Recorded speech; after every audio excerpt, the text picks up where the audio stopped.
I'm excited and happy to have you guys here and hope that we can have some fun. You look at organic agriculture and you ask, like, what is organic? So if you ask organic farmers what is organic farming, they're going to usually give you an answer that has to do with soil health and, you know, stewardship of the land. And the goal has to be to cultivate a healthy soil, and that healthy soil will help you produce healthy plants, which then in turn, as people like to say, you know, helps make healthy people.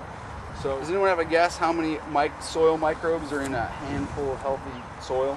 But yeah, there's about 7 billion. I mean, that's really incredible. There's as many organisms in a handful of healthy soil as there are, you know, humans on Earth.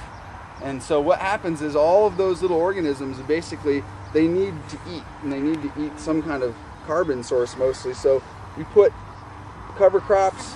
So this field has an example of a cover crop that we use. This is a mix of medium red clover, and then there's some dwarf white clover in here as well. You know, in most of the field we put down the clover, but another cover crop that we use out here at the farm, if we put it in later, is rye. And rye, the chickens are part of the system that we have here. They came running over here. They're in this movable coop, so we're able to slide this around. We pull it with a tractor and we can move them onto new, fresh ground. They really like to, you know.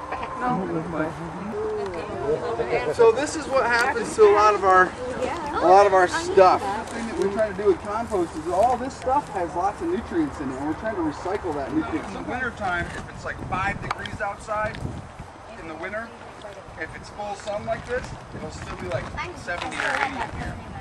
So it's really comfortable. You can come in and work. And capturing the benefits of both the forest system and of this annual crop field system. Okay, so, and in permaculture they use this concept called a guild, which basically is like a little group or a cluster of plants that go well together.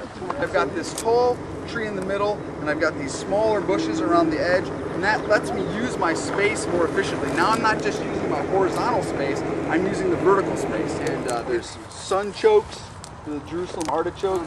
This system works together to mimic an ecosystem.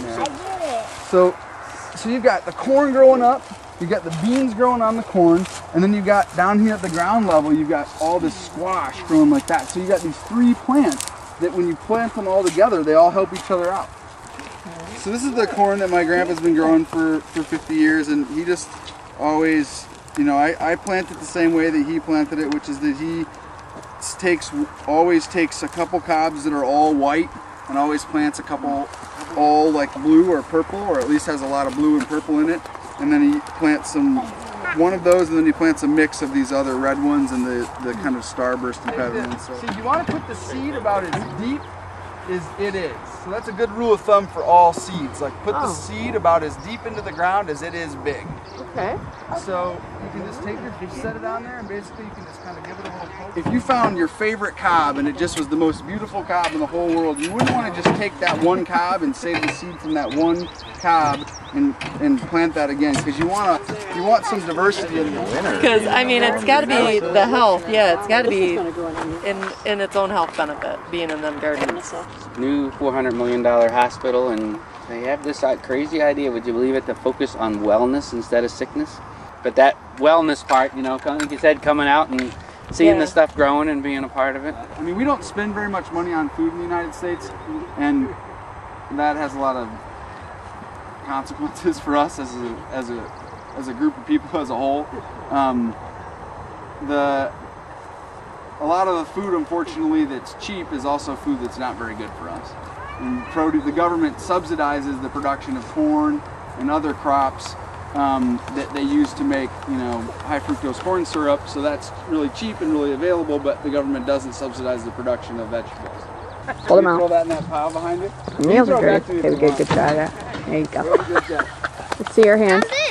Are they dirty? Stuck them out. A little bit. Probably if you zoom in, you see the dirt. It's not that bad. That's not bad. Might have to get back in there.